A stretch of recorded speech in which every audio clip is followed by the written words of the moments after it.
Okay, so this is a little out of my wheelhouse, being mostly a woodwind guy, not a brass guy.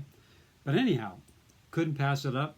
Got a bunch of brass stuff from a guy and kind of liquidating. So this is a Couturier. I'm sorry about that, but it's French and I'm not. But anyhow, pretty cool. I kind of reading a thing about this guy came over and uh, top cornet player at the time, and was really frustrated with the instruments made at that particular time. So he says, "I'm going to make my own." And one of the most distinctive factors is there's no tuning slide. There's a crook here, and his idea, he wants these wraps as open as possible to let the air go through. And it says if it doesn't play in tune, you got to play it in tune. And same thing with the first valve slide. The only movable slide is the main tuning slide. So this one comes with 3 of them, plus your half step transposing valve, which is kind of cool. So usually these are A, B flat. I had one that was F and G, which is really crazy. But again, you have 3 slides and then a half step back and forth on those. And I'm trying to figure out which pitches, and some of them are really close. So excuses again, I'm not a trumpet player or a cornet player, but I'll do as best as I can. But beautiful engraving, nice straight bell, and the back bow where you usually get smashed, just a little bit, not hardly at all. I was trying to think, there's a resolder on the second valve here, which is not too bad. And this slide has a little bit of dents on the back side here. I mean, they always get dropped and stuff. So other than that, and there's a little crack right here in between the 2 braces. Really nicely braced, but it might have, doesn't look like it took a whack, but the lead pipes are usually the first thing to go. So it needs a little patch or something on it. And another one there.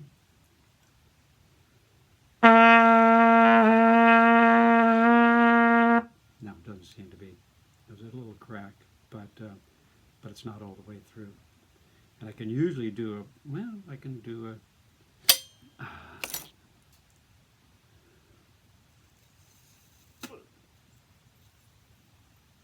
oh, pretty tight. Can't tell if it's leaking through the valve or through that tape there. So anyhow, putting this slide all the way in. Come on, there we go. And slides in and out real nice. I cleaned the whole thing up, so it's been through a bath, oiled and greased, and this thing just turns like crazy. It was actually frozen when I got it. So anyhow, so we're in the forward of the rotary, forward position.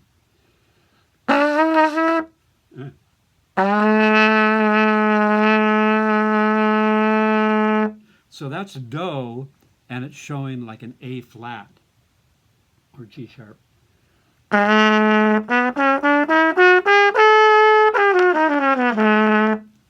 some, sorry about that, get some spit in there. Okay, again.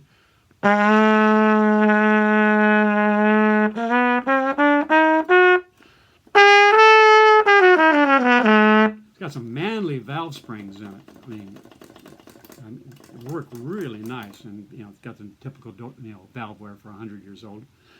I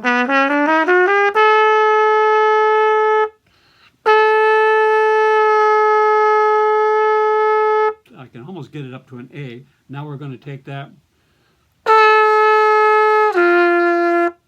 easily down here.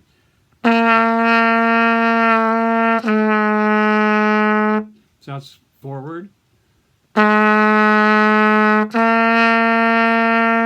Now we're basically in B flat.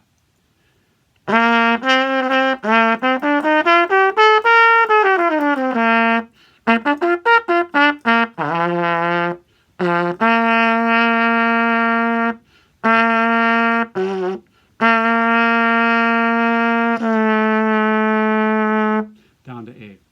So you can see it's just about the same length as the second valve crook, so it's basically adding a half step.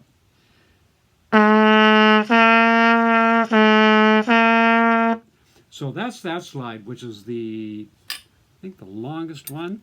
No, that's the medium one. So this is the longest one.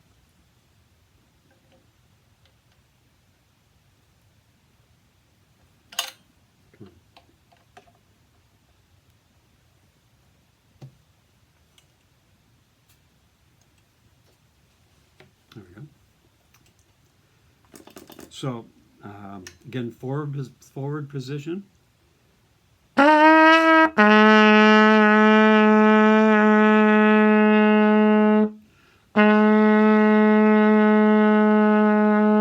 And that's showing around to A flat. I mean, it's going, of course, my chops.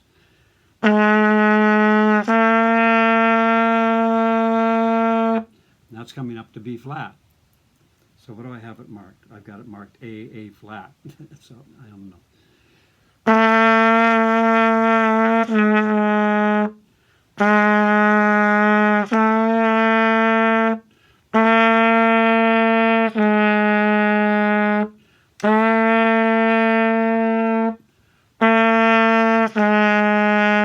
So that's like A, yeah, I have it marked A flat. That seems about right. So if somebody's throwing 5 sharps at you, just change the valve or change the crook. Okay, then one more. This is the shortest one. And let's see what this one does. I've got it marked A, B flat. So again, forward position. That's a nice A.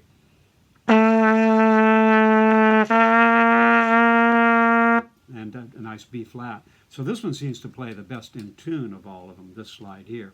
And that's just definitely A and B flat.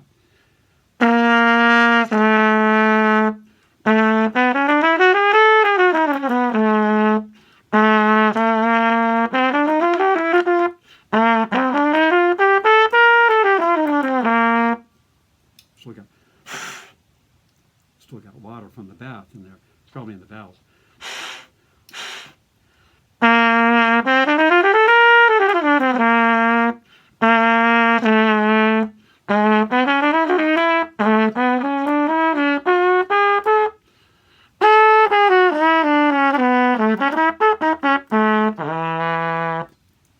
So I always give the, it's my go-to. Then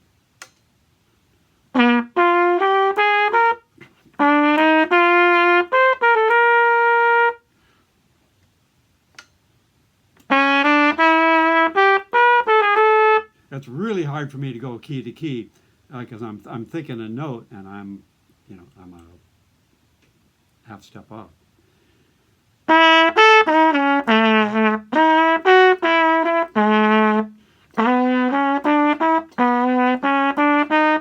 Oh, sorry.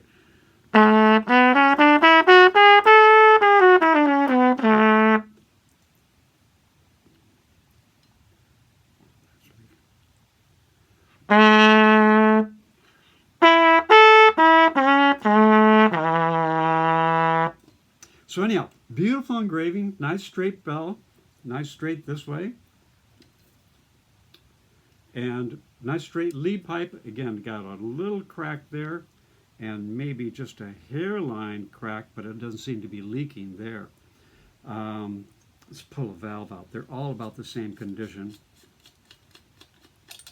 Nice long valve. And where's the camera? Over here. You can see most of the plating's gone, but I put some of that Hepman's high mileage oil in it, and it seems to be sealing pretty well. But they work really well, and they slot right in. Where is it? Where's the numbers? Don't have my glasses on. There we go. And the threading's real nice, caps are real nice. It does have one mismatched button, and it looks like they need to be aligned a little bit. I'll leave that to somebody else beyond my pay grade. So there it is. Really nice. Got a crazy story. If you want, just do a YouTube search. The guy does a really nice YouTube on this, given the complete history. And if you do a search on it, it tells us all the story of the guy, and he basically went insane and passed away in an asylum. So.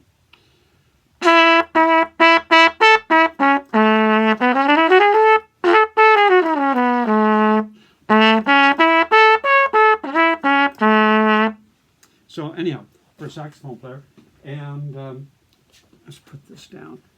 The case is in exceptional condition for 100 years old. The original purple case with the nice logo in there. You can see it real nice. The leather strap that holds it in is even still good, and the leather handle is still nice and functional. It's a little ragged, but functional. All the case latches are working. All the hinges are working. Nice little spot. There's a little lock for all the slides. You'll have one in and two stored. And so the case is in very nice functional condition. And the typical same case for a lot of these horns from this era. They probably all bought them from the same place and then modified them. But case probably got a good value to it by itself. The mouthpiece is not the original, but it seems to fit really nice. And I don't see any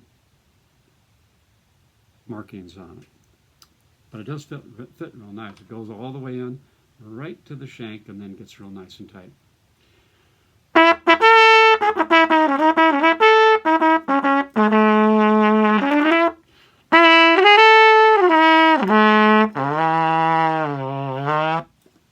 So there it is.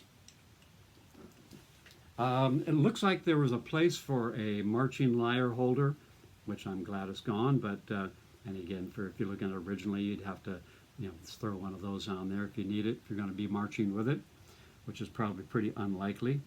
So anyhow, not perfect, but it seems like they're going from like $400 to $900, and quite collectible for your cornet collector. And a lot of those, there's no slide, just their one original slide. This one's got all three, and it's got some of them don't have cases, so on the lower end of the price range. And this has got a nice functional case. So anyhow, any questions, just put them in the comments, or you can email me at saxgray@gmail.com. saxgray@gmail.com. It's going to go on the old eBay.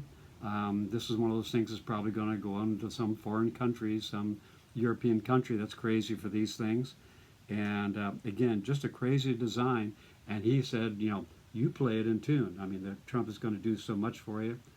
And good, usually these again are all frozen, so it works like crazy. Valves are nice, all the threading's nice. So pretty nice example, again, for a 100-year-old horn. Serial number was, I got it written down, 2285. It's really hard to read. It's kind of, and there's a patent date of like 1918 on it above that. So there it is. Oh, it's actually got a little place for your little finger there, which is kind of cool. You can't slide it, but gives you a spot to put it. Okay, there we go. Nice old cornet. Not a coronet, but a cornet.